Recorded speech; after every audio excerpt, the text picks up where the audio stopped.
Hi everyone. Have you ever heard of the word peacemaker? If you haven't, it's really easy to figure out what this word means. It's actually two words put together, so you have peace and you have maker. So a peacemaker is someone who makes peace or brings about peace. We're going to continue with our story of Jacob, and this time it's Laban, that he was fleeing Laban in our last story. And we're going to learn how the term peacemaker comes to play. So as I already mentioned, if you remember from last time, Jacob was fleeing Laban's home. Jacob took his wives, Leah and Rachel, and all his children, and his servants, and his animals. He took everything.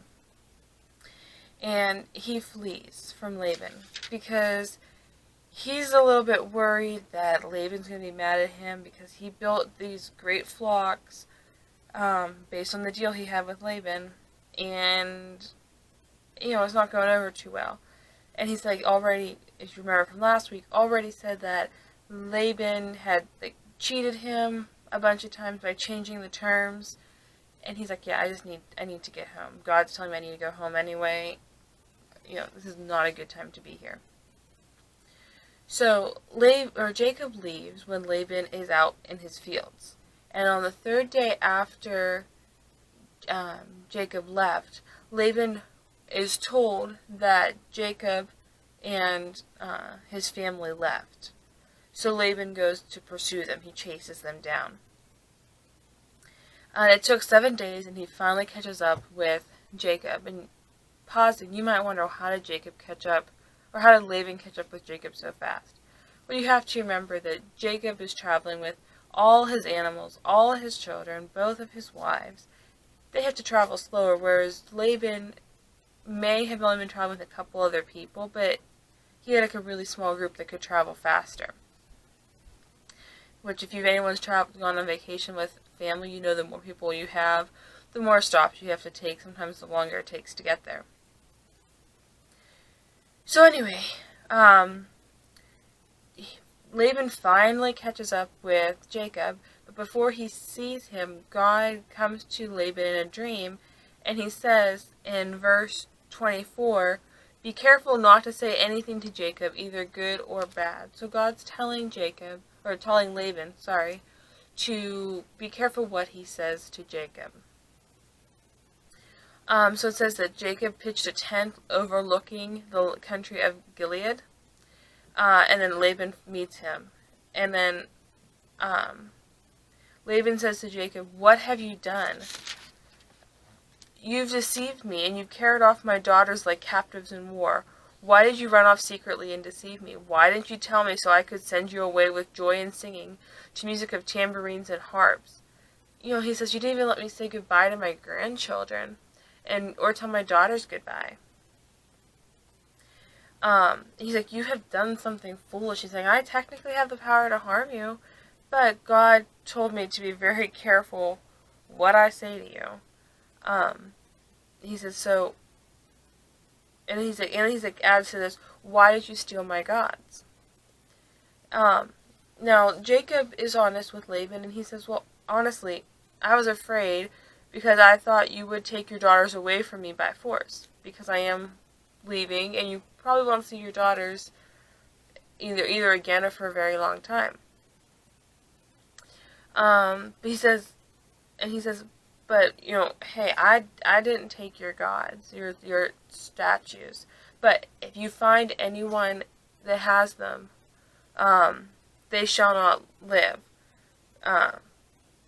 He's like, "I did not take it. If someone did take those gods, they won't live." Now, Jacob does not know that Rachel took these gods.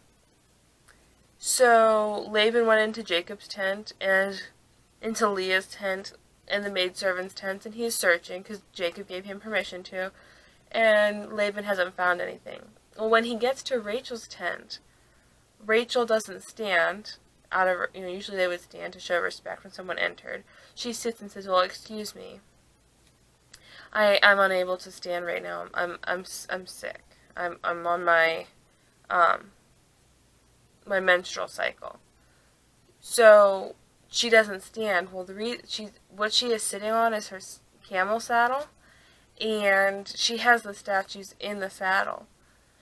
So then Laban comes out, and he's like, I haven't found any. And Jacob gets angry, and he's like, well, what is my sin then? If I didn't take them, why are you accusing me of taking them? He's like, you've searched through all my goods. Have you found those gods? And then he says, I have worked with you for 20 years. Your sheep and your goats have not miscarried, nor have I eaten anything from your flock that I did not have permission to eat. He's like, I took care of your animals. Your flocks did prosper. Your wealth was prospering. And so then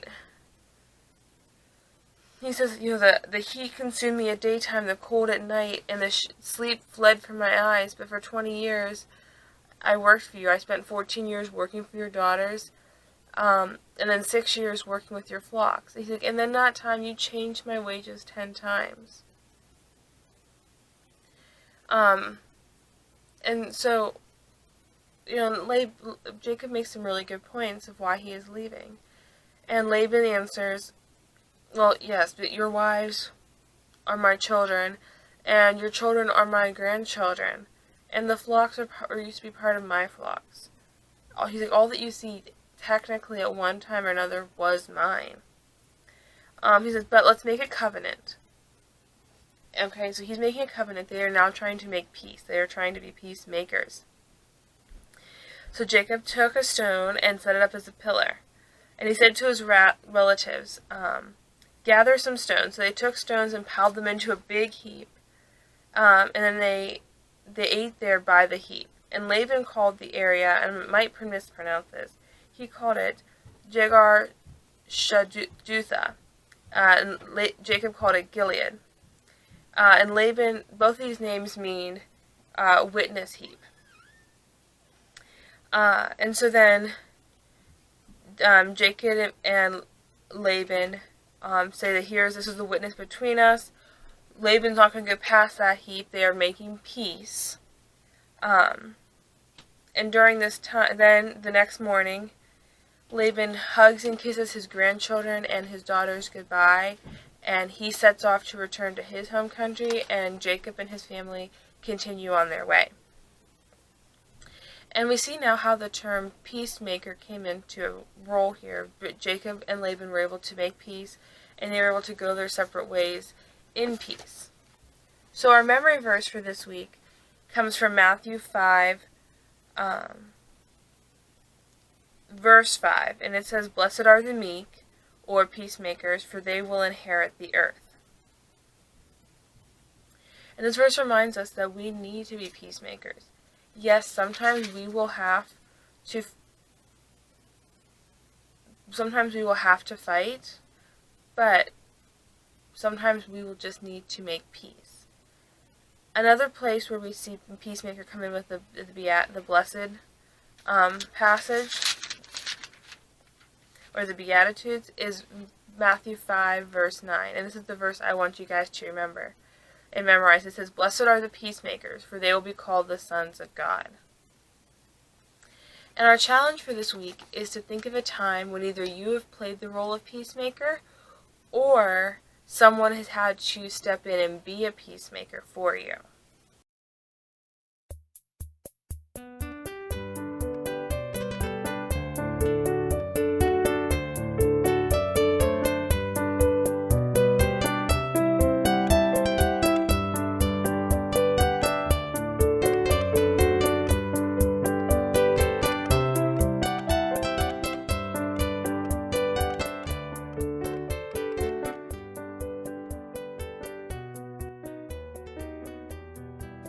I hope you guys have fun answering the discussion questions, memorizing Matthew 5:9, and doing the challenge.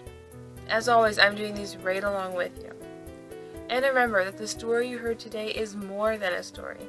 It is a true account written in the Bible, which is God's love letter and message to the world. And remember that God wants you to be a peacemaker. So until next week, bye!